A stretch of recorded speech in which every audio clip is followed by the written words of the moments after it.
All right, we're back. Another week. We're doing another sports episode this week. Here, joined with fellow roommate Nicky Spades.Nicky, how are we doing today? We're good. How are you?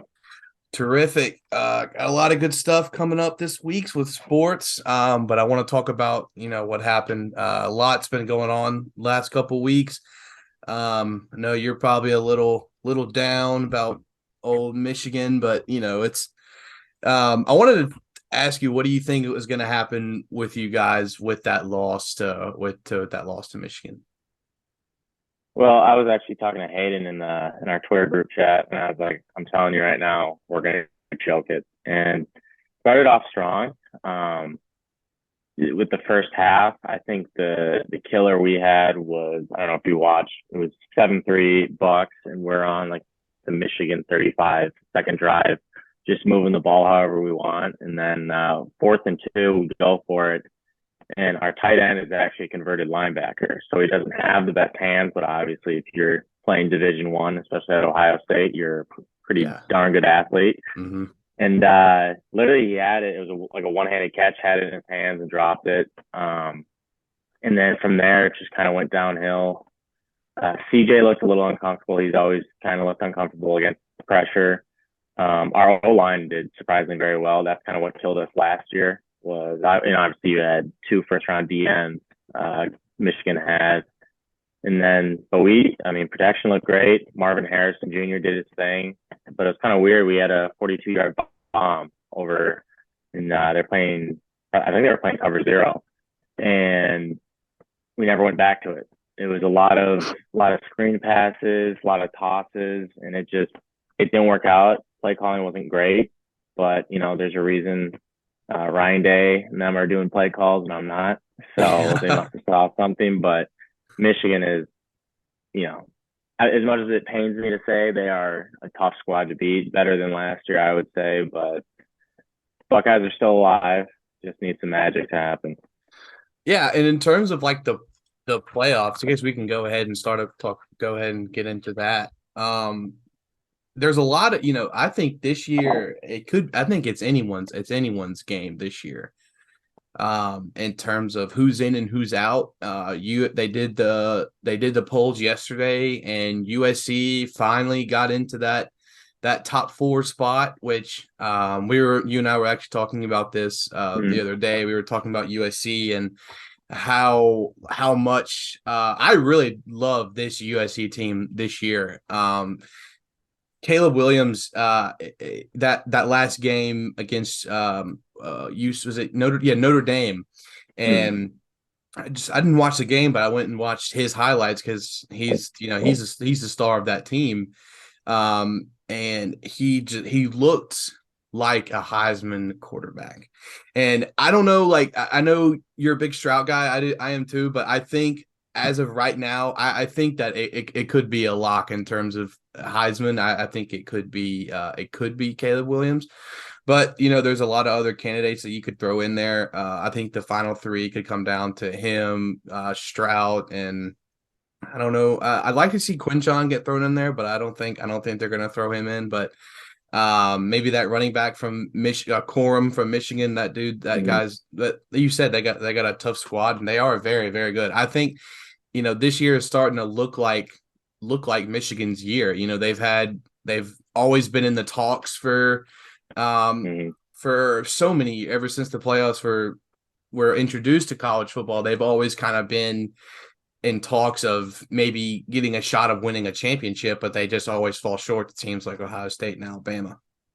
Yeah, and I think it's kind of cool. You see the shift almost because growing up, Ohio State has always dominated, and Michigan just didn't really have that, I guess, swagger that Mm-hmm. Ohio State did. And granted, it was under Urban Meyer, and say what you want about the guy, but Great he's coach. a hell of a coach. Yeah. Oh yeah. Not the best Yeah. person out there, but he's No. there to coach football. And Yeah.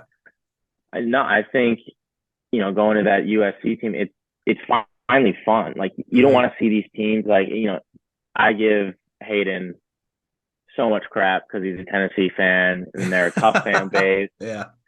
But you want to see these. You want to see the Texases. You want to see the USCs, the UCLAs, Yeah. the Tennessees. You want to see them back Oh yeah, absolutely. because this is. I mean, this college football playoffs could be the most fun in my opinion because you're not going to have a Bama in there. Hmm. You're not going to have Clemson in there. Like it's new teams, and you know, as an Ohio State fan, seeing Cincy in there last year, Oh yeah. I'm a firm believer that it should be Power Five. Granted, Hmm. Cincy did hang in there. I will say Yeah. that, but granted, you had a ridiculous roster. You had two first rounders on there, and they held their own. But back to USC, that team is fun. And the other thing too is working. When we were living it, I was working for football as a recruiting specialist. Hmm. You got to give you got to give Lincoln Riley his credit, no matter Oh what, yeah, he's however you legit. feel about him, by bringing all these transfers in Yeah. and then just bringing them under one umbrella. It's a remarkable coaching job by Hmm. him. Yeah, and you were talking about Cincinnati being in last year, and I think that what the college football playoffs kind of do is that they will put in the three like most dominant teams in the country, and then like not to say that Cincinnati wasn't, I mean, a good team. They held their own with was it Georgia in the playoffs? They played Yeah, Bama. Bama, right? Yeah, they held their own, but like I said, that's Cincinnati going up against like literally one of the best teams to ever play college football for the past like 25 years. And so, and same thing goes this year with TCU.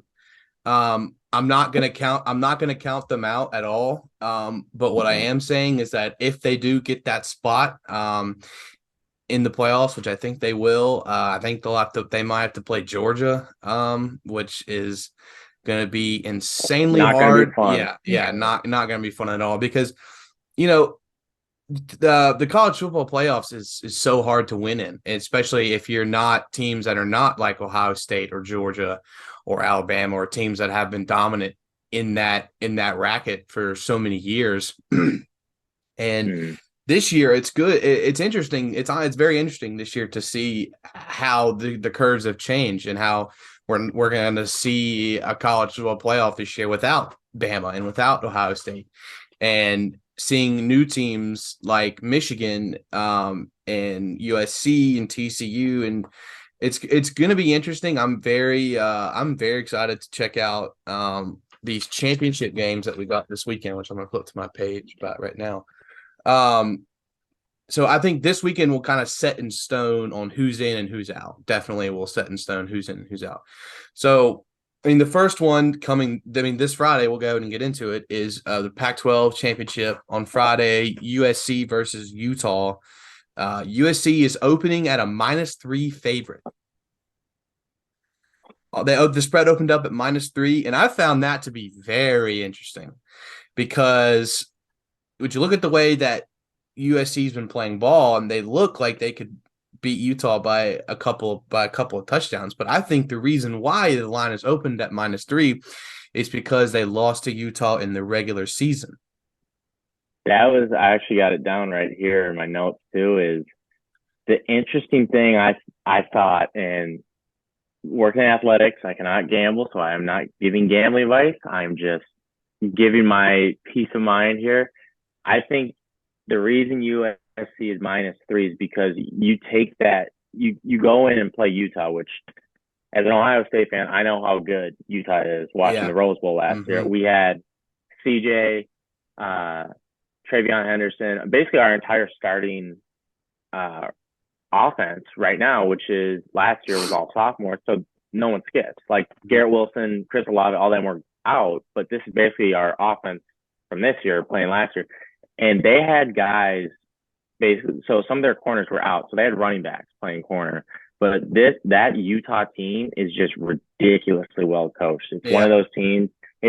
I'm not comparing them to Bama, but it's like a Saban team. It's just so disciplined. Mm-hmm. And so I think the reason it's -3 is because you don't have to go and play Utah. USC lost at Utah. Now this is going to be in the greatest NFL stadium for the greatest franchise of all time in Vegas. They're playing at the Raiders Stadium. You kind of take that home field advantage out of the way, but yet again, good teams like Utah and all these, disciplined teams, Georgia, Bama, you can, they're so good Hmm. anywhere they play. They say, you know what, we're going to play you straight up. Yeah. And basically it's going to come down to coaching. So Yeah. it's hard because, I know. USC doesn't seem, they're that flashy team. They got all these weapons, but it's like Utah's just, I don't know. I don't know. That is a toss up to me. Yeah. And like, I am a betting man, but the thing is that this whole thing about, because there's a lot of, there's a lot of bets that, when spreads open up and like, when the Cowboys played the Vikings a couple weeks ago, the spread opened up. The Cowboys were favored by 7.5 points, and then they walked into Minnesota and beat the hell out of them. Mm-hmm. And so Vegas always knows. I know you hear that all the time, They but always know. they really do because with the role that USC has been on this year with, just I don't watch a whole lot of Pac-12 football because there's not a whole lot of, dominant teams like the SEC, but I pay attention enough to it to where plus I've been paying attention to Caleb Williams since transfer portal last year, so I've been watching him pretty heavily. Um, but so that game you said it'll be in Vegas at the Raider Stadium. Mm-hmm. That'll Yep. be good.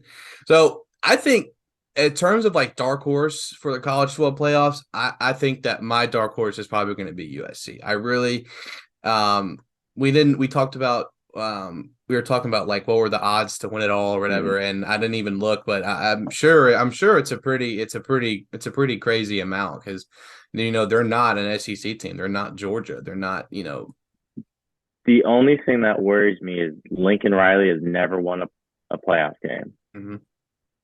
That, but I mean, I hate to do it because I'm one of those guys who will die for Baker Mayfield. I love that man. I don't know, I and do I do too I do too. yeah. Granted, he came into Ohio State when he was at OU, spanked us, planted the flag in the shoe. So granted, Yeah, I shouldn't like this guy, but he's one of those guys. He's like a Burrow. You're not yeah, going to beat him mentally. Like hmm, you may beat him on the field, but mentally you're not going to beat the guy. yeah, And so it's tough because, like you said, Caleb Williams is so dynamic, and I think I kind of agree with you. I was for the longest time CJ Hiesman, but after watching what he did, last week, he's got the legs. CJ's afraid to run. Granted, when you got CJ Stroud's arm, you don't need to run. But I think that's what makes him so tough is because he can run out there, and it's so hard to because you basically have to commit a linebacker now to covering Caleb, hmm, and so you take one out, and then you got Jordan Addison, all their weapons that they brought in from the transfer portal. It's like, well, what are you gonna do now? yeah. Caleb Williams, like he almost looks like, I don't want to put comparisons here, but he looks like, because all these quarterbacks that are that dynamic, that are like a Stroud or like a Bryce Young, they're not like the biggest in size, like they're Mm-hmm. maybe like 6'2", maybe like pushing 200 pounds, but Caleb Williams is like, he is big, like he is. I don't know like his exact height and weight, but if I had to guess, he looks like he's walking around at around 6'4". And with the quarterback who's got that athletic ability to, like a Johnny Manziel, because when we watched, because I think Johnny Manziel was one of my favorite players to watch in all of college football, except when he went to Ole Miss, when he came to Oxford and spanked us, and it was, but watching him play was just like, it almost was like, man, I can't believe that I get to do this. I can't believe that I get to sit down and watch Johnny Manziel play. And it's almost like the same thing with Caleb Williams this year because he looks like he's playing better than any other college football quarterback. And I'm not going to say I'm not counting out Bryce Young because Bryce Young is unbelievable. But the way Bama has kind of been, I like to use the word exposed, but the way that Bama has kind of fallen through the cracks like they never do. With that loss to LSU, I think that just kind of sent everything into a spiral. I mean, they're still winning, but they've got nothing to play for anymore. They're not going to have the opportunity to play for a national championship. that's something too I found really interesting because I'm huge into recruiting. I will follow recruiting till I die. It's interesting how people are like, "Oh, you gotta feel for Bryce Young, terrible wide receiver core." It's like, do you not remember Bama having the number one class for the last 5 years? Like, Yeah. and it's funny because you go from the infamous picture of where it's like Ruggs, Judy, Devontae Smith, and Jalen Waddle.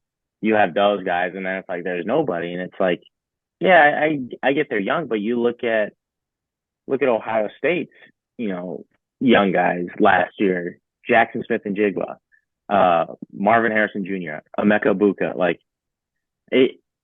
And I don't know if you heard about it. I was on the car ride home. I was listening to a podcast with some Ohio State insiders. Brian Hartline maybe going to Cincy, Really? and that's who's recruiting all the wide receivers. Oh, So I don't know if you paid attention to the coaching carousel at all, and I know I'm getting a little off topic, but it's an interesting one, and a yeah. lot of Ohio State alumni, boosters, all them are upset about two straight losses, and a name that's getting floated around if they gets the boot is Mike Vrabel. Mm. That is very interesting. And I that That'll a be good. former Yeah. Buckeye, I love it because you kind of get that fire back, but Hmm. I don't know if you give up on Day yet. You just gave him a 6-year extension. Yeah. So Well, so going on to the Big Ten championship, I don't even know why I put this. I mean, I put it down because I want to talk about championship weekend, but I mean, Purdue, Michigan opens up at I think a 16 and a half favorite. I want to say, yeah, 16 or 16. I don't think Michigan's going to struggle at all with Purdue, but I had this written down in quotations. I said Purdue is no stranger to upsets. I'm sure you're well aware of that. I remember exactly where I was when we were number 2 in the nation and they just spanked us. Yeah. I I saw a stat too that made me think of this because when I was doing my notes here, Purdue is 3-0 when they are unranked and playing against a I think top 2 or top 3 team in the nation under Jeff Brown. Just Okay. something to throw out there. Well, yeah, and like I said, I mean, or it's anything can happen. I mean, really anything can. I mean, we've seen in the past about how, how like Purdue. I mean, I don't know. I mean, the Big Ten championship just kind of sounds like an easy Michigan lock. It sounds like that. It sounds like that they're going to go in, they're going to coast through because they don't want to be. I mean, they know they're going to win, so they don't want to be there because they got to go up against Purdue after coming off a great win against Ohio State. So, with Michigan, they're going to roll into the Big Ten championship. They're going to say, "All right, let's just play our game. Who cares? Let's just win and then move on to what actually matters." But if they win, but if Purdue somehow comes around with an upset, that could knock them out and maybe bump Ohio State back in. So I think I hate to say it, but my pick here is the team up north. And for people not familiar with Ohio State Michigan rivalry, Ohio State fans call it the team up north.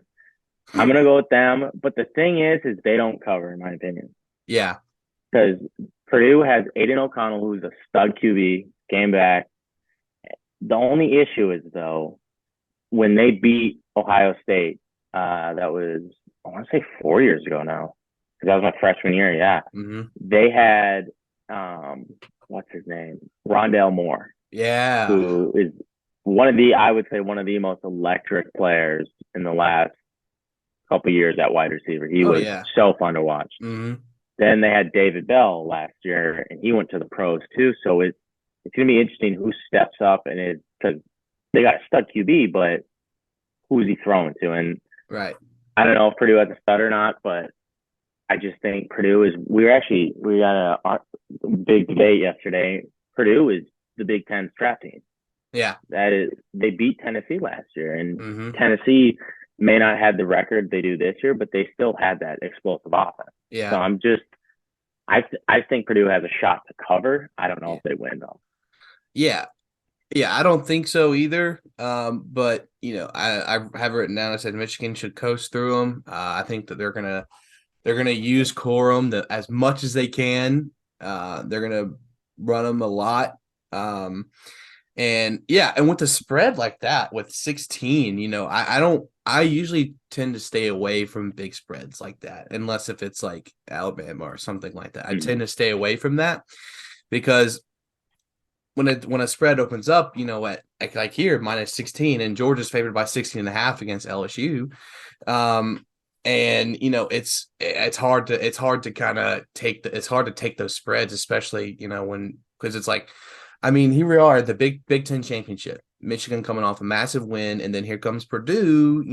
What don't ever count. I don't ever count anybody out. What I'm saying is that it just seems like an easy enough win for Michigan to win this game, to go on in the playoffs and try to actually fight at a world championship or a national championship, which they have been trying to get for the last, 4 or 5 years.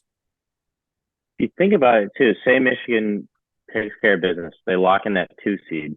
Georgia takes care of their business, they lock in that 1 seed, and Georgia can get smoked. I don't see them,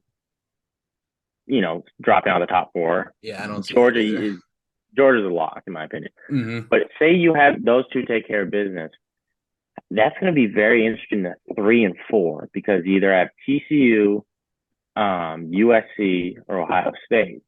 And I mean Like I that. said, it's anyone's game right now. And Because then another kind of cool storyline you would get with that, say, Georgia, Michigan 1 and 2, they take care of business in the playoff. They meet in the national championship. They met in the playoff last year, mm-hmm. and Michigan got smoked. And Yeah, it's they like, got did rolled Michigan have over. that chip? Yeah. So it's, and granted that they played against Mm. Georgia, who had probably the greatest defense I've ever seen. Like, Yeah. Oh yeah. Last year it was unbelievable with was it like 7 out of the 11 got drafted or yeah, something like that, and 2 were like underage or whatever, mm-hmm. or like couldn't Yeah. declare? Just Yeah, ridiculous. it's so I'm gonna go to the SEC championship on my thing here because I want to talk about Georgia for a bit. They've really kind of, I mean, within the past, like, I don't know, couple of years, they've really just exploded onto the scene with Kirby Smart, and with one thing that just continued to amazes me about Georgia every single year is how deep they are, like in positions. Because you would think, when you're getting to the third or fourth string, we're looking at maybe a 3-star or less than that. This is not, I just like to say this because it just sounds crazy, but I guarantee you that maybe the third string running back or quarterback on Georgia's offense is most likely a 4-star. So that's interesting that you bring that up because there's a certain Ohio State QB who was a third string, transferred to Baton Rouge, turned Mm-hmm. into the greatest college quarterback season of all time. And I'm not saying Joe Burrow wasn't good enough for Ohio State. Obviously, we should have kept him, but it's, you look at Georgia, and I actually saw it. Them and Bama have, if you look at the total stars, they have the top. And Mm-hmm. Oh Georgia is yeah. always under Smart. They've had, I think, at least a top 10 class every year. And Mm-hmm. recently, last couple of years, they, like you kind of talked about, how you see these classes then stepping up, and like you said, Georgia came out of nowhere. And so it's the recruiting, and you look at their classes, top five after top five after top five, and it's like how do they do it? And they spend the most money on recruiting too. It's, I think they spend like 8 million, and the next closest is like 4 or something. Like That it's, is insane. but That's I mean, so how could you crazy. not want to? You look at what they did with, their defense last year, and you're like, oh, they're sending 7 guys of the 11, out to the draft. Why would I not want to go play there? Yeah. Yeah. I mean, and if I were a D1 athlete, or if I were a recruit and LSU and Georgia kind of sent me an offer, I don't think I would even hesitate and just go straight there. I mean, because you'll have an opportunity to win a national championship. Who cares if you play or not? You're still winning a national championship, well, that's something that not a lot of people get to do. Mhm. Um, but yeah, their program is just they're really precise in everything that they do. Stetson Bennett also, in my opinion, I think should be in the talking for a specific Heisman candidate because Mhm. when I watch Stetson Bennett play, you look at him and you're like, he doesn't look like he's the biggest athlete, but then you go out there and watch him play, and he is slinging dimes all over the field. He's The running on, mailman. yeah, exactly. He's running all over the place. I mean, he's making plays that at some points just drop down or just take the loss, but he just keeps going and he keeps fighting for yards and stuff. And I think Stetson Bennett is an excellent quarterback. Georgia's entire offense is completely stacked. Um, my favorite on that offense is Brock Bowers. He I love those kind of tight ends who are just they're freaks. Like Mm-hmm. it's basically another wide receiver. And to your point too, like with Georgia, I remember seeing a tweet. I follow a bunch of these, Ohio State insiders, and one of them played college football, and he was saying that basically with Georgia, they want to out physical you. That's like their goal. Oh yeah. And it's like as soon as like you don't see a team that physical Mm-hmm. besides Georgia. It reminds you of like an old Saban team. It's like we're gonna hit It you harder looks than like you've ever been yeah. hit. Oh yeah. And back to that and Georgia looks like a Saban team just about. And I think that just Mm. kind of gives you the Saban effect with because if you're under Coach Saban, I think that you're going to learn more than any other coordinator is going to learn in the sport of football under Nick Saban because I think he's just a mastermind in what he does. I may not be the biggest fan of the guy because I like him, but as an Ole Miss fan, it's like Nick Saban in Alabama, so obviously I'm gonna have my differences with him, but Hmm. I have a lot of respect for Saban and everything that he's done for that program. I mean, with 7 championships in his time there is completely insane. They continue to bring in talent every single year. You always see like a new face every year on that Bama team. Like when Bryce Young came on, I was like, oh, who's this guy? And then Mm. after a couple of games, we figured out who Bryce Young was. So some kind of interesting little question I just thought of for you. Bryce Young was committed to USC for Mm-hmm. the longest time, flipped to Bama. If you're Lincoln Riley, who are you picking between Caleb Williams and Bryce Young? Like if you had the choice, right? Who are you going with? Okay, that's actually pretty good. So Mm-hmm. between Caleb Williams and Bryce Young, oh man, I mean, when you compare them both, I mean, if I'm a coach, someone who is physically more appealing is going to be Caleb Williams. But you look at their play dynamic, and they both play very similar football. They both make big play, they throw deep balls, they run when they have to. But if it were me, and I'm Lincoln Riley, and I'm gonna who I want to be my next guy, I think I might take Bryce Young. One thing I noticed about Bryce is he is so, and like I'm with you. I despise Bama. However, you have to respect them for Yeah. what Oh, they've done. absolutely. Yeah. It's ridiculous. And one thing is he is so clutch, Mm-hmm. and that is obviously something you need with a quarterback. And it's ridiculous. Like it seems like they need a game-winning drive. It's going to happen. Yeah. And the thing is, he's got Bill O'Brien calling the plays. Mm-hmm. So it's not like he's getting much help from his OC. It's not like he has Joe Brady, who is Burrow's OC. It's like Yeah.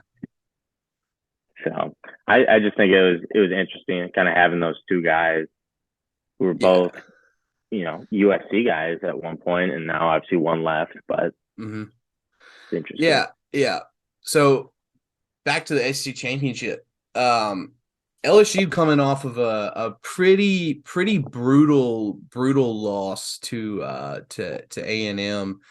Bad loss, yeah. Yeah, that was really we like, especially for me as a guy who really despises LSU. I mean, sorry to all my LSU friends out there, but I mean, like you gotta understand. I mean, I'm an Ole Miss fan, so obviously I can't like them. But I mean, but Hmm. it's I've just never really been a big fan of LSU. I mean, I went to Baton Rouge my first time this year, which was pretty interesting to say the least.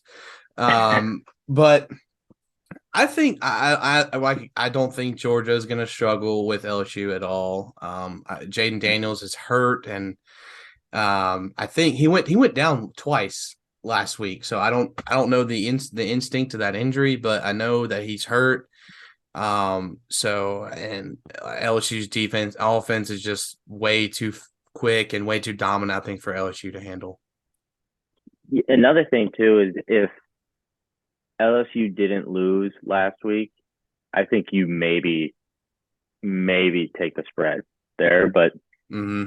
they're I mean, because you look at it, they were five. They had a fighting Yeah. shot, and it's like all you had to do is take care of A&M, and you basically had your ticket in. You just had to beat Georgia, and obviously that's no easy task. Hmm. But I think that team's just demoralized right now.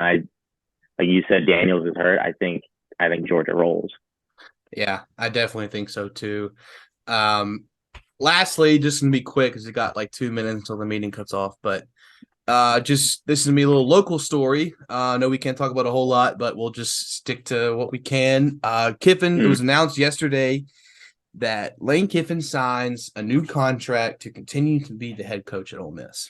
Now, obviously, I'm over the moon with that because I have never felt a guy. I mean, I love Kiffin. I really do. I mean, I think that he's brought something to this team that has not been seen for a long time because we went through a lot of rough years with Matt Luke and but just having a guy like Saban come back is not Saban, a guy like Kiffin sign again is pretty good, and I think that leaves a lot of promising future for Ole Miss.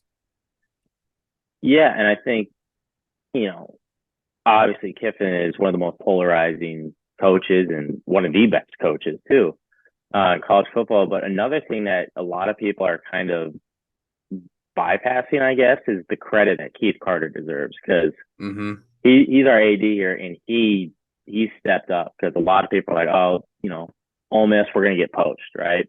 And Keith Carter comes in and says, like the way he has just changed this entire athletic department is Mm-hmm. ridiculous. He's easily one of the top 80s, if not the top 80 in the country, and having Kiffin back is huge because not only have we recruited well under him, we've played well under him, and people are disappointed in the season. And we went 8-4. My freshman year, we went 4-8, Yeah. and we were fine with that. And now it's Mm-hmm. like Kiffin just completely turned around. So could not be more pumped to have him for Yeah. hopefully all 8 years. Yeah, and I definitely think that the key component to him is, like I told you the other night, I said that he's got to.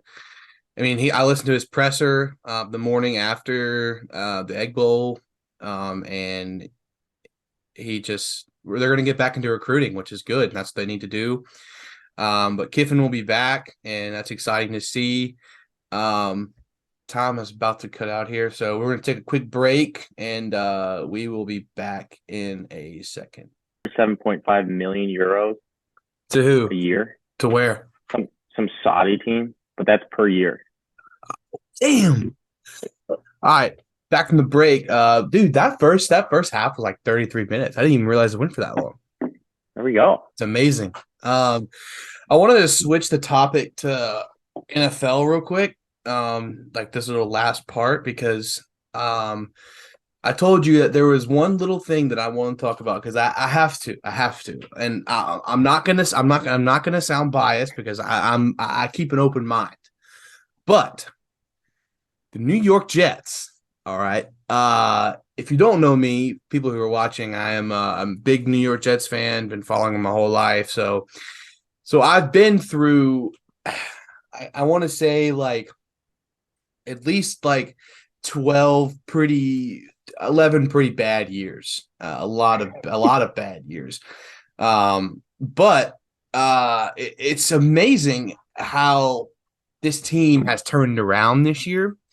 And and guess what? It ain't because of Zach Wilson.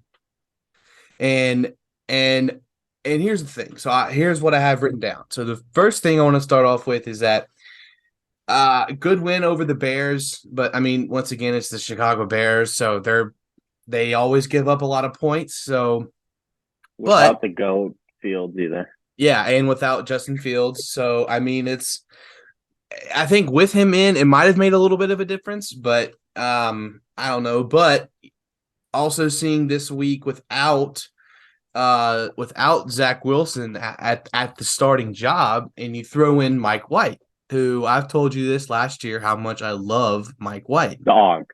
And Dog. I've been saying it for like a year now. I'm like, they've got to start giving Mike White his dues because I mean, in one game this year, he looks significantly better than Zach Wilson. I mean, his first game, his first starting job this year, Mike White, he threw for over 300 yards and 3 touchdowns, and his completions were like maybe 22 of 28, which is, don't quote me, I don't know if that's right, but I mean, it's something along the lines of that, and that's significantly better than what Zach Wilson has done this year. Now, I'm not saying that Zach Wilson is not the guy. I mean, I don't know, but right now he's not, and he was my guy at the beginning of the year. I mean, we all know why, but everyone was so high on Zach Wilson coming in this year. I was one of them. He's got that pretty boy look, and he can sling the ball, and he's athletic. But I think Zach Wilson's main problem, is that he has got a confidence problem. And I saw it when the Jets went to Foxborough about 2 weeks ago. And that was a complete snooze fest for me to watch. And it was a boring game. But it's the Jets and Patriots, so I mean obviously I was watching it, but when you look at that game and you look at Zach Wilson, he just looked petrified. Obviously you're going up against Belichick, and you're going into Foxborough, which is one of the hardest places in the NFL to win at. So, exactly. And I think he just has a very big confidence problem. He has an accountability problem. I mean, after that game, I mean, that press conference, which was I got very annoyed just watching that because, I mean, as a quarterback, when you are a starting quarterback for a rich franchise like the New York Jets, you have got to be like, and playing football in New York ain't easy. I mean, and I know sport in New York, those fans, like the Jets fans, are not talked about enough, but if they don't like you, they're going to let you know that they do not like you. And I think the New York has been very clear, at least with fans. I follow a lot of Jets stuff on Twitter, so I see a lot of stuff all the time. And Zach is just, he's not him. He's not the guy anymore to New York fans. He's not my guy anymore, which upsets me because I loved drafting him. And I just remember watching his pro day and seeing him throwing a 60-yard go route like it was nothing. So he's got the talent. You know who he kind of reminded me when he came out of college? Who?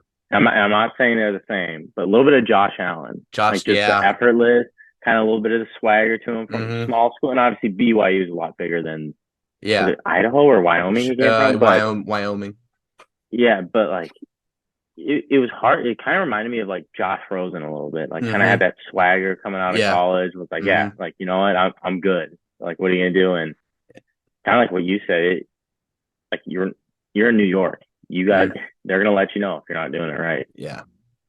Yeah, and so Mike White, look, I can tell you how much I like him. I mean, look at that right there. I mean, that just shows you how. I mean, I've been saying it for so long. I was like, start him. Like, I'm telling you, like, this guy can ball. Like, and here's the thing: a lot of these great quarterbacks in the league were not first-round picks. I mean, Tom Brady was a 6th-round pick. Russell Wilson was low. I mean, all these guys were drafted low. And so I hope, so the real test is going to be this Sunday. This Sunday, the Jets go to Minnesota. We got to play the Vikings in Minnesota. And it's obviously got me worried, because it's the Vikings and it's in Minnesota. But what I'm gonna say is that I think that this game is somewhat winnable for the New York Jets. I think it is because I think if the New York Jets defense walks into that game and plays lights out, I think that could be the determination of how the game goes out. You know Um, what? what were you saying? Sorry. Go ahead. Go ahead. Go ahead. You know what's going to be a great matchup to watch in that game is Sauce Sauce versus versus JJ. I Justin. have it written down too. That's what I said. So good. Yeah, it'll be good. I says very winnable game. The Jets defense is what will affect the game. And obviously Sauce on Justin Jefferson is going to be a very fun matchup to watch. Um, and I have been just I mean, I ram on Twitter all the time about the New York Jets. I'm sure you see it all the time, but I was like, I'm done with Zach Wilson. I'm done with the way he's been playing. I'm done with his like. I mean, I'm talking to him. I'm talking about him like he's like my kid or whatever. But I'm done with the way he's been playing ball. I'm done with he's got a really big attitude problem. And if you go and you watch everyone's been talking about it when he's on the sidelines of the Bears game, just with the rain, his hoodie's on, and he just looks like he doesn't want to be there.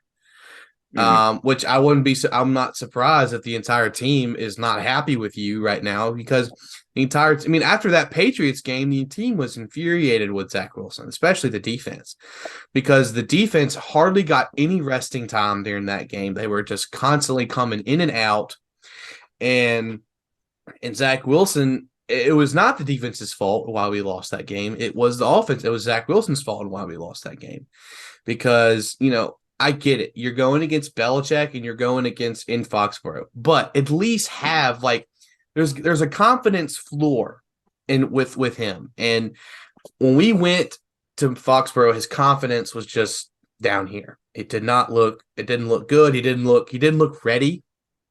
Um, Mm-hmm.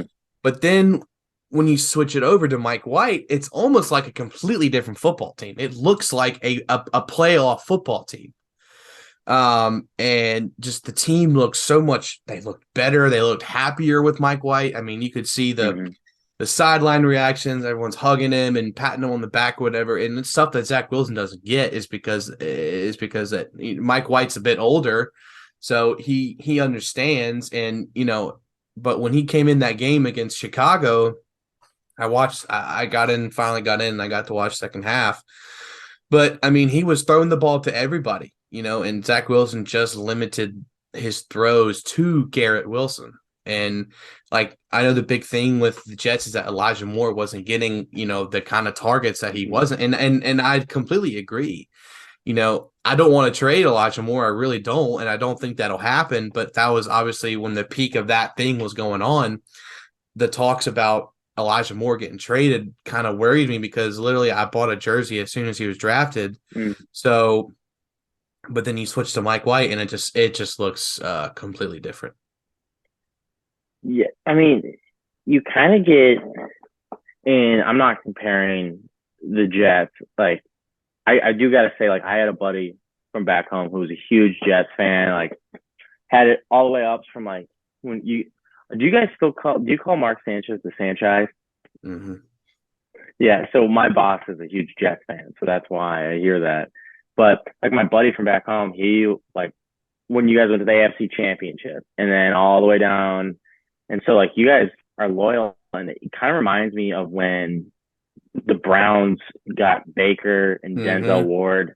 And obviously you're ahead of that. In my opinion, like you got the good young core, you got Quinn Williams, you got Sauce, like Garrett Wilson, Jermaine Johnson, who's a Minnesota boy.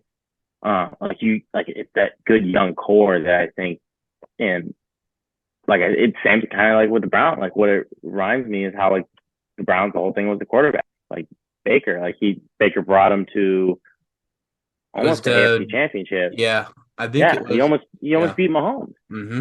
and then it's like, and then it just fell apart, and it's just like that shows how important the quarterback position is. So when you Yeah. have a guy like Wilson pouting and Mm-hmm. not taking accountability, it's like you're taking them a step back, and so Yeah.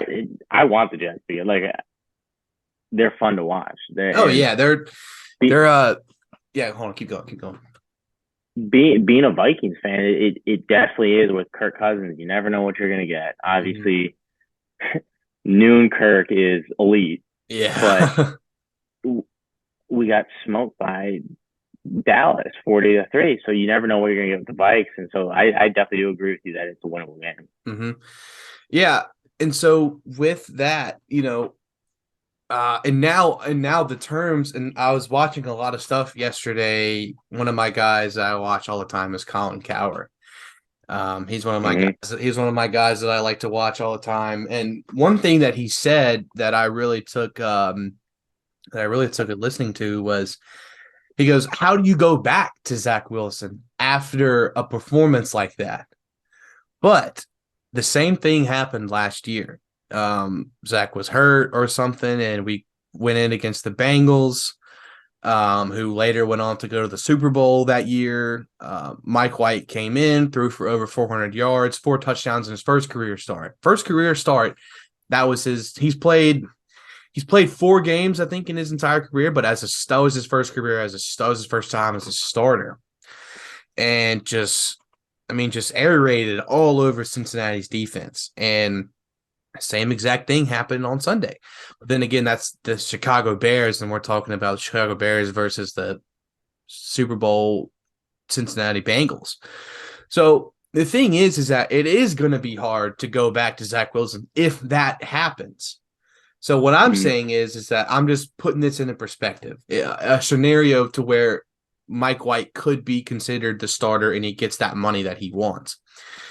If so, the remainder of the season is a bit, our next 2 games are away. We got Minnesota this Sunday, and then next week we've got to go to Buffalo. So I think we win at least one of those. I don't know which. Like I said, the NFL is very, very, very unpredictable. So Great. yeah, exactly. So I'm just like I said, I haven't had the time to talk about the Jets yet, but what I will say is that Sauce Gardner is Rookie of the Year. With him. That should be a lock already. He should be Rookie of the Year. I would give it to Brees Hall if he was still healthy. Oh, Um, that I forgot about him too. Stud. And oh, then you he's got G unbelievable. Will. Yeah, I mean the Stud. first. I would say that this first round draft that we had last year has got to be one of the best drafts of all time. I mean it's 3 first round picks, and that's 3 starters. Sauce is a starter. He's one of the best on the team. And One of that the best in the that doesn't league. even include Brees Hall. He was second, right? That's right. Yeah, Brees Hall was our first That's second round pick. ridiculous. I Four cannot pick Hall. believe that he fell that low. I mean, because obviously he's a guy. He's from Iowa State, but Iowa State is not a bad program. But I'm saying is that it's crazy to me the talent that he is and how he fell that low to second round. It's literally the same thing last year with Elijah Moore. Elijah Moore is a talent to have, and he fell to second round as well. And all my Saints fans who are friends, you know what I'm talking about. But I see what you're saying. my Yeah. friends who are Saints fans, I was like, I went up to them, after the draft, and I was like, what happened? Like, why did What y'all not happened? exactly? I was like, where was Elijah Moore in y'all's war room? Like, I mean, but not that affects them anymore because I got Olave, who's a beast. But I mean, the team is incredibly young. I mean, I don't think half the starting lineup on offense. I don't think anybody. I mean, maybe a couple guys are over the age of 25 or 26. And so and a lot of these guys, I mean, Sauce is on his rookie contract. Garrett Wilson's on his rookie contract. Jermaine Johnson's on a rookie contract. And Brees Hall's on a rookie contract. I mean, we got these How guys. long? How long do you guys have Quinnen on his rookie deal? Quinnen Do you Williams. know? Yeah. Uh, he I might know be. he has like 8 sacks already. He's like an Mhm. interior D lineman, which is ridiculous. Yeah. When the season's over, we're gonna probably try and pay a lot of guys that want to. I mean, I want to keep this team. I don't want to lose anybody except Mm. because I mean it's completely different how the season has turned around and how we have gone from being literally the laughing stock of the NFL for the past 10 years to now like, oh shit, the Jets can play football. And I I would say the Jets have the best young core in the NFL. yeah. I And don't really think it's close. yeah, absolutely. Yeah, I think so too. In terms of like the youngness on our team, I mean, everybody out there is they're kids. I mean, maybe a couple years older than us. Maybe some of them It are your age. I mean, it's it kind of reminds me of the Bengals last year. Not mm-hmm. obviously, I'm with all due respect to the Jets, I'm not calling them last year's Bengals, but like Yeah. how last year's Bengals were so young, Oh yeah. and that they basically everyone it seemed like everyone kind of underestimated them, like oh like they're Mm-hmm. kids, and like they go and beat Mahomes in Arrowhead, Yeah, like it's ridiculous. I know. So I mean, uh whatever happens this year, playoffs or not, but I do think playoffs is something that sounds pretty reasonable to me. Um, What's their record right now? we are 7-4. No. Yeah, 7-4. Yeah. So, Damn, and the thing is that the AFC East, like it's anyone except for the Pats, but I mean it's anyone's game. I mean they said they best have it. division in football. Yeah, they have us. They have us in the wild. They have us and the Bills in the wild card, and they had division. And they had because in Miami's leading the division right now, which is and after we lost that game to the Patriots, we dropped from second in the division to last, which just shows you how interesting that AFC East division is. So, all right, I'm done. But last thing I'll say is that it's very promising for the New York Jets, and I'm very obviously I get very hyped up talking about it because it's I haven't seen anything like this in a long time, but I think Mike White, hopefully he walks in there in Minnesota and gets it done. But we'll see. One more thing is that one guy that I haven't given any credit to right now is Robert Saleh, the coach. And the Jets have Football had, guy. yeah, oh, he is like a player's coach. Mm-hmm. Like He reminds me of like a Vrabel. yeah, yeah, oh yeah. Like when I was watching like a pregame of him when he was like on the field warming up with the team, like he's just going to every single player and just like do great, like just what a coach should do. Mm-hmm. And he's from New York, he's from Brooklyn, so he's got that New York root in him, which I think helps. I don't know if that helps anything, but I think it definitely makes it a factor. Um, and seeing Robert Saleh just completely transform the team from what it was last year to this year is just been insane. And I think he's a good coach. I think he has an opportunity to be a great coach if he keeps doing what he's doing. And so hopefully the season ends the way that I want it to, with hopefully in the playoffs at that wild card spot, maybe against I don't know, maybe Tennessee or something like that. Depends on how high of a seed they get put in. Seems all the seeding goes, but yeah, New York Jets, very promising team this year and next couple years. So I'm looking forward to it. Mm-hmm. Um, Another thing too that people forget about Saleh is that he was basically the architect of that Niners defense that brought oh him to the yeah, Super Bowl against mm-hmm. Mahomes. Like and my dad's a huge Niner fan because he's from out west in California, and so I always kind of watched him and seen it. Like just seeing him on the sidelines, even as just a DC, like you could tell that guy truly cared about everyone on the field on his defense. Like he wanted to be like, all right. Basically, it seemed like he was out there too. He was the 12th man. Yeah. Like so, it's hard not to cheer for Saleh. Yeah. So next thing I have on store, I just like kind of like stories for NFL, and is that the Packers are done. The Green Bay Packers have, I mean, they are just, I mean, I think, you know what I think the problem is? And I think it's Matt LaFleur. I genuinely think that's what the problem is. Ever since LaFleur's kind of been in Green Bay, they haven't really been like that. I mean, besides last year, obviously, but I mean, I think also a lot of the thing with Green Bay is how that shows you like how much of an impact Devontae Adams was on that squad, and how when Rodgers needed somebody to throw to, I'll just throw it kind of like how Burrow goes. Oh, he's got to be open, so I'll just throw it to him. Jamar's open down there somewhere. Yeah, exactly. So and it's hard because as a guy who somewhat follows the Packers, I've got some whatever history with the Packers, and like I love Aaron Rodgers, um, which is apparently a hot take around amongst my friends because everyone hates Aaron Rodgers, but I don't. So, but Oh, as someone who's from Minnesota and hates Wisconsin with a passion, I don't care if it's University of Wisconsin, anything Wisconsin, disgusting. My thing is because Raiders are my team, obviously, and the Vikings, you gotta like them. Your hometown team, you gotta like respect the home them. team. Yeah, Aaron Rodgers, my thing is he kind of does a little bit of the Zach Wolf. He doesn't take accountability. There's always excuses where, granted, the Vikings have never really had great quarterback play. Let's be real here. We had the freak year with Case Keenum. He was awesome. Teddy was awesome. But it's like I can't really, shit talk him too much because at the end of the day, we have Kirk Cousins. Love Kirk, by the way. Oh, I do awesome too. Guy. I do too. Lives in our neighborhood, nice as can be, right?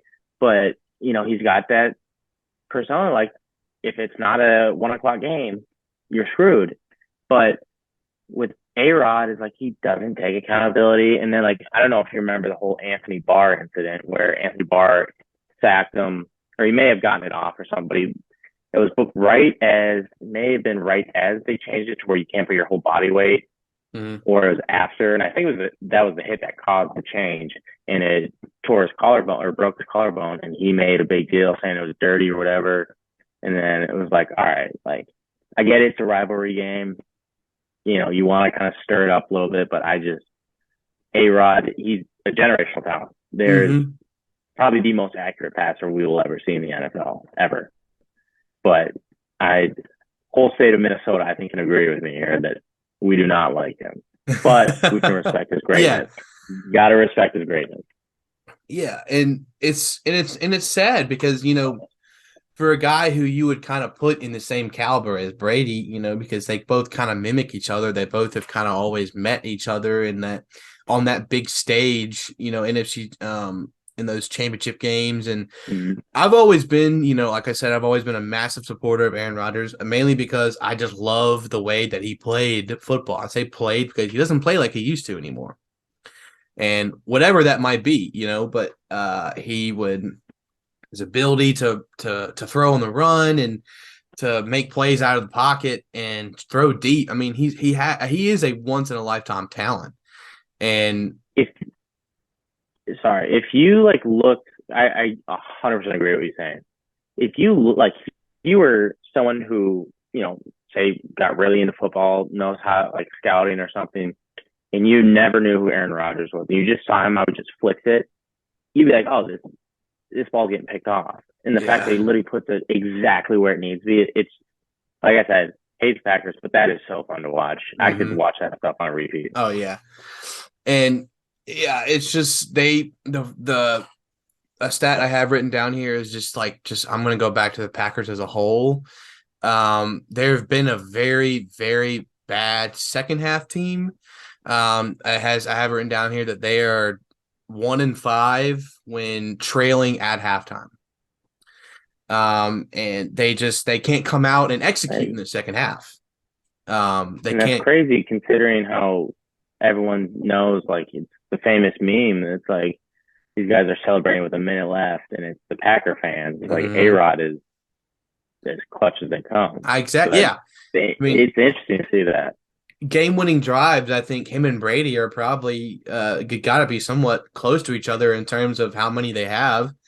But yeah, Rodgers he used to have that that spark that you really don't see a lot anymore. With his dynamic and like for a guy who with his age is still mobile enough to move the ball, whether if he has to throw the ball or run it. And obviously Rodgers is pretty banged up right now. I will say he's got that the thumb. He's broken thumb, and he's had to play on for a couple of weeks. And then, I turned off the game because it was just But he got hurt again, didn't he? Just Jordan. I know Jordan Love had to come in. Mm-hmm. And another thing that I have written down here is that after this season, is that they're not going to have a lot of money to go out and buy those players that they need because they dropped such a massive contract on Aaron Rodgers.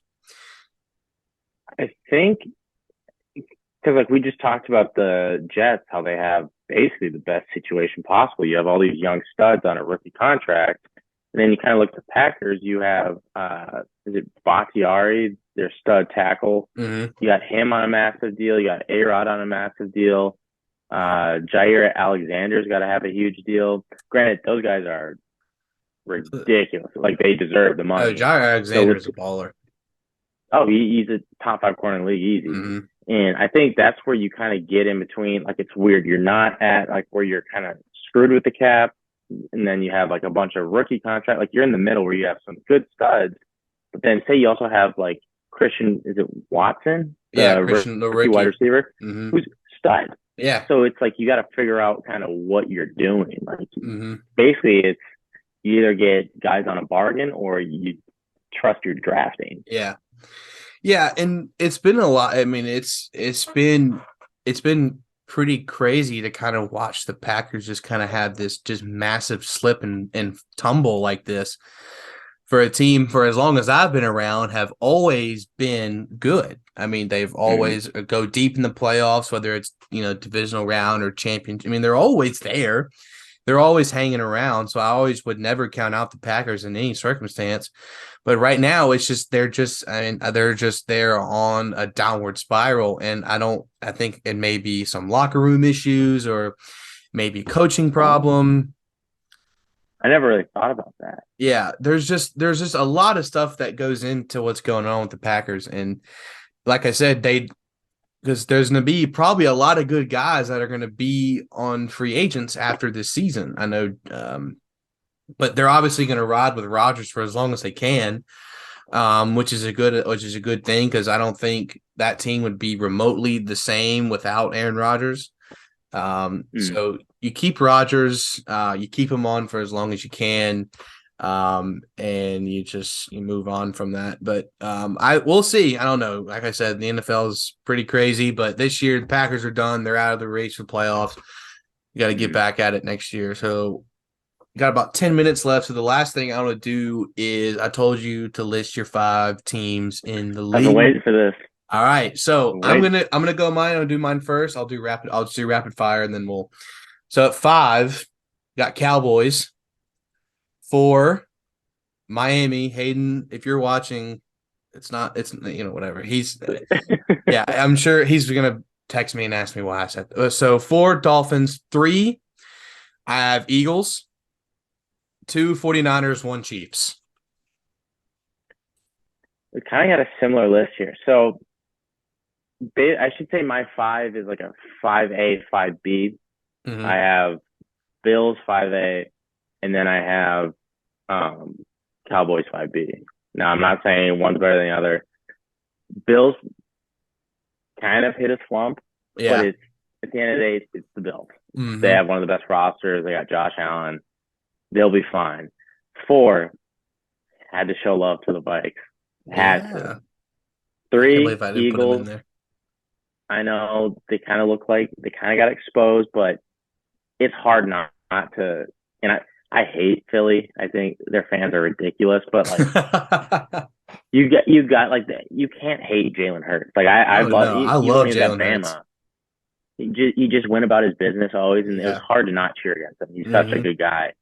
And then obviously they got AJ Brown there. Got to show the Rebs some love. And then 2, and I should say, when I made this list, I was doing my notes last night.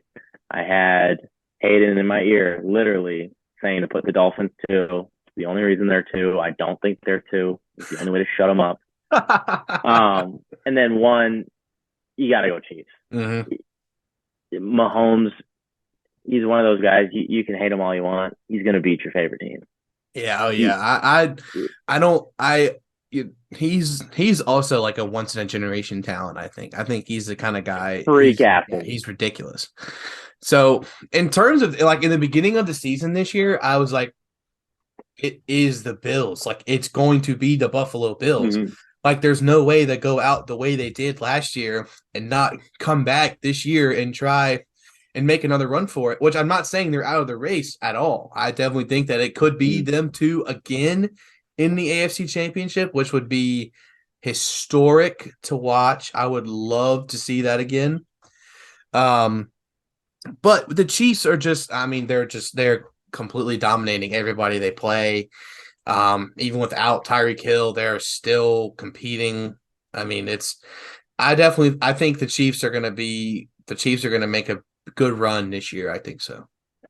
That's the other thing too, and I don't feel disrespectful comparing them to Brady. Obviously, Brady's got the accolades; he's been in the league longer. But it reminds me of kind of the Patriots, how people come in, have a good couple seasons. Obviously, Tyreek was there for multiple years, like, and he rightfully got that huge contract. He deserves it. But like, people come in, play with Mahomes, and they get this big contract. Who was it? Like Valdez Scanley left A-Rod to come play for Mahomes, and Juju. I think was he traded or did he sign? Yeah, he was traded. Yeah, like granted, Juju, I think he's a good player, but like he's making all these guys, like he loses Tyreek, who's once again a generational talent, and he's doing Mahomes things as usual. And granted, you got to give Andy Reid a bunch of this credit because he's mastermind. Like at first, I was like, oh, maybe it's just Mahomes. He'd let Mahomes be Mahomes, but now it's like same stuff over and over again. And granted, I think that's what makes that team so great is they understand. All right, Kelsey, you're probably the best tight end since Gronk, and then you got Mahomes. It's like, all right, you guys go do what makes you best, and then basically he's just pulling the strings. It reminds me of Patriots back in the heyday. Yeah, he kind of gives you shades of a Belichick in a way. So I don't know. Belichick, yeah, absolutely. And another team that I also like. I mean, I don't know, just I like the 49ers. I think that they're kind of in an interesting situation with after this season because Garoppolo will be a free agent after this year. And I heard talks about, who's going to sign him and who would be best for him. There's a bunch of teams thrown up in there. The Jets are thrown in there, New Orleans. There's a bunch of teams that would need that guy as Jimmy Garoppolo. To kind of add on to that, there's a bunch of teams that I feel like roster-wise are literally one quarterback away. Jets, Colts, Saints, like one quarterback, roster. Yeah. And I think Jimmy G is he's the perfect set because that's what he did in the 49ers. Like when they brought him to the Super Bowl, they're like, just be a quarterback, just be a normal quarterback.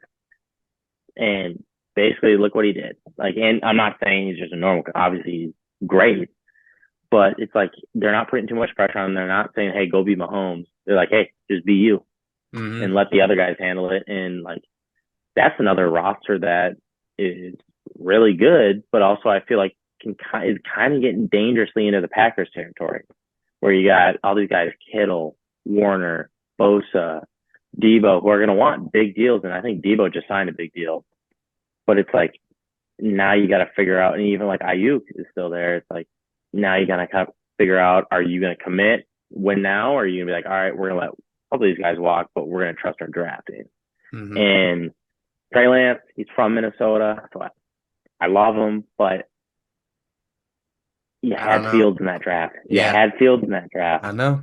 So did the Jets, and they missed him too. I think it's a really fun time to be a football fan. It's amazing. You look at college, how fun it is right now, but then also NFL. Like you see a bunch of these young guys kind of taking over, and it's like, all right, here we go. Oh yeah, it's fantastic. Well, that about wraps up everything I have. But yeah, like you said, lots of good stuff coming up. This weekend especially is going to be really fun. This is what football fans wish for right here. Yeah. This is Christmas. And you got championship weekend, you got a bunch of NFL coming on. Kind of switching the sports, but you got And I told you I've been watching the World Cup. World Cup, USA plays Netherlands on Saturday morning or Friday morning. Yeah, USA, no, baby. Saturday. Yeah, so got some rumors of John Jones fight being announced in I March. was about to bring it up. Francis Ngannou, Um, March, here we but come. if that gets announced, we'll hop back on for sure for that. We will. Oh, we are. Oh, we're gonna be talking about it. Yeah. Well, Nick, I appreciate it coming on. I'm gonna end the recording, but hang around after. We'll chat Hey, for a it little bit. was. Yeah, it was a blast. Appreciate Yeah. it. Thanks guys for watching. See y'all next week. Make sure to like, subscribe, all that good shit. See y'all around.